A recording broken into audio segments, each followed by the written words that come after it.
Please do subscribe to Prajabheri News Channel.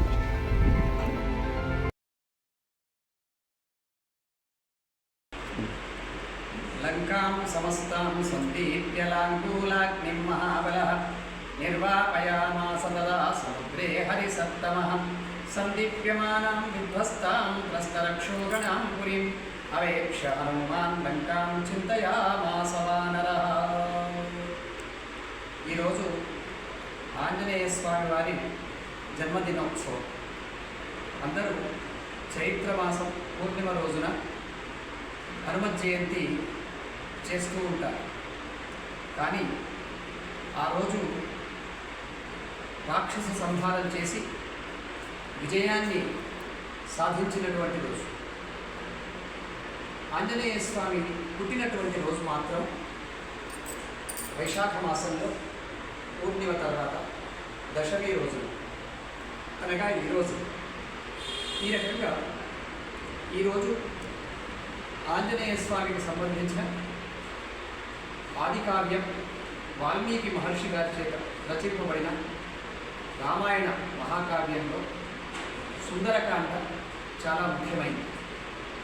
Anjaneya స్వామి వారి మహాపరాక్రమం, సీతాన్వేషణ, సీతామహాదేవి చూడటం, లంకానగరాన్ని చూడటం, అక్కడ రాక్షస సంహారం చేయటం, రామలక్ష్మణుల యొక్క గొప్పతనాన్ని వర్ణించి రావణునికి సభలో చెప్పడం, ఇప్పటికైనా సరే నీవు బుద్ధి కలిగి సీతామహాదేవిని అప్పగించు, అందరూ బాగుంటారు అని మంచి విషయాలు బోధించడం. అయినా జరగాల్సింది జరుగుతుంది కదా. రావణ కుంభకర్ణులు శాపం చేత పుట్టినవారు కాబట్టి ఆ శ్రీ మహావిష్ణువు చేతిలోనే వారు తమ జీవితాలను అంతం చేసుకోవాల్సినటువంటి వరం ఉంది అలా. కాబట్టి ఆ రకంగా ఏది చెప్పినా వినాలనిపించదు. వినాశకాలే విపరీత బుద్ధి అని అందుకే అంటారు.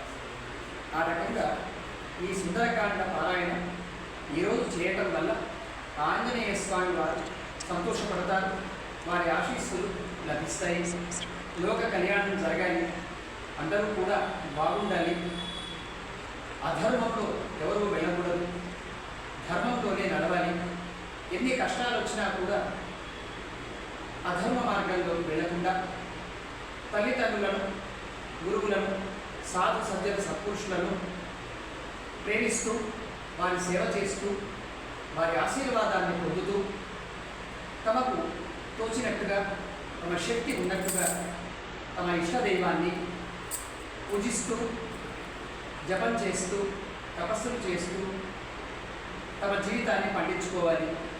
తీర్థయాత్రలు చేస్తూ ఆ క్షేత్రాల్లో కూడా భగవత్ సంబంధమైన మంచి విషయాలను పెద్దలు చెప్తుంటే వింటూ మంచి గ్రంథాలను పారాయణం చేస్తూ పుణ్యాన్ని బాగా సంపాదించుకుంటూ ఈ మానవ జీవితానికి వన్నె పెట్టాలి, దీన్ని ఉద్ధారం చేసుకోవాలి. ఆ రకంగా సమాజంలో ఇది కలియుగం కాబట్టి కలియుగంలో అన్నీ తెలిసే తప్పులు ఎక్కువ చేస్తుంటారు.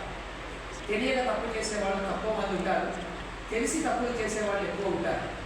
మాకు అన్నీ తెలుసు, మేము బాగా తెలిసిన వాళ్ళము, మాకు చాలా భక్తి ఉంది, మేము ఎన్నో విన్నాము, ఇప్పటికీ మాకు ఇంకా వినాల్సిన అవసరం లేదు అని అనుకుంటూ తప్పులు చేస్తూ ఉంటారు. తెలియని వాళ్ళకంటే ఎక్కువ తప్పులు చేస్తూ ఉంటారు. కాబట్టి అలాంటి వాళ్ళందరూ కూడా బుద్ధిమంతులు కావాలని, వాళ్ళు జ్ఞానాన్ని పొందాలని, అజ్ఞానాన్ని దూరం చేసుకోవాలని, మంచి దారిలో నడవాలి అని లోక కళ్యాణాన్ని దృష్టిలో పెట్టుకొని కాశీ మహాక్షేత్రంలో విశ్వేశ్వర ఖండంలో సాయుధ్య ముక్తీశ్వర సపరివార స్ఫటిక మహాలింగ సన్నిధిలో స్వామివారి యొక్క ఆజ్ఞతో ఈరోజు హనుమత్ జయంతిని పురస్కరించుకొని లోకా సమస్త సుఖినో భవంతు అనే దాన్ని దృష్టిలో పెట్టుకొని ఉదయం 9:30 సుందరకాండ పారాయణ ప్రారంభం చేయడం జరిగింది. ఇది వాల్మీకి రామాయణం మూల గ్రంథం సంస్కృత శ్లోకాలతో కూడినటువంటిది.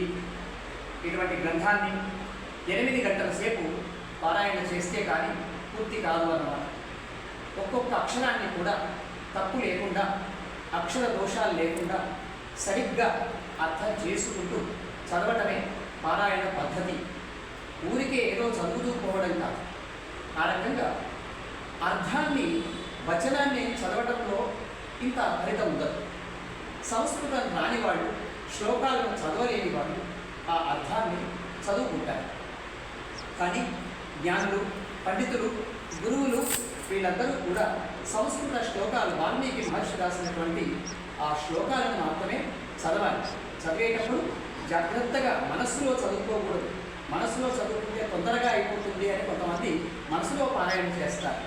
కానీ మనసులో చేసేది జపము అంటారు. దాన్ని ఆ మంత్రము, మూల మంత్రం అంటారు, బీజాక్షరాలు, వాటిని మనస్సులో అనుకుంటూ చేయగలరు. కానీ పారాయణ ఎప్పుడూ కూడా పైకి ఉచ్చారణ చేయాలి. ఈ రకంగా పైకి ఉచ్చారణ చేస్తూ ఉన్నప్పుడు అక్షరం అక్షరం కూడా బాగా జాగ్రత్తగా చూస్తూ ఎక్కడెక్కడ విరవాలి, ఎక్కడ విరవకుండా పక్క పదంలో అక్షరం ఈ పక్క పదంలోకి వచ్చింది అనుకోండి, అర్థం మారిపోతుంది, పాపం వస్తుంది. పుణ్యం రాదు, పాపం వస్తుంది. పారాయణ చేసి కూడా పుణ్యం రాకుండా పాపం వస్తుంది. ఈ రకంగా ఇటువంటి పద్ధతులను జాగ్రత్తగా పాటిస్తూ మనం చదవటం వలన సమయం ఎక్కువ అవుతుంది. అయినా పర్వాలేదు. ఆ రకంగా ఈరోజు పర్వకాలం కాబట్టి ఉదయం నుంచి సాయంత్రం వరకు ఆ భగవంతుడి సేవలో గడపడం, ఆ తర్వాత స్వామివారికి మనము యథాశక్తిగా సంక్షిప్తంగా పూజ చేసి నివేదన చేసి వారి ఆజ్ఞతో ఆ ప్రసాదాన్ని స్వీకరించి ఈరోజు నక్తవ్రతం అంటే రాత్రి భోజనం చేసి సమాప్తి చేయడం. అందరూ బాగుండాలి, అందరూ మంచి బుద్ధిమంతులు కావాలి, జ్ఞానవంతులు కావాలి, పెద్దల సేవ, దేవుడి సేవ చేసే ఓపిక కలవాళ్ళు కావాలి అనే కోరికతో ఇక్కడ ఈ పారాయణ చేయడం జరుగుతూ ఉంది. ఆంజనేయ స్వామి వారు చాలా అన్ని శాస్త్రాలు బాగా తెలిసినటువంటి మహాజ్ఞాని.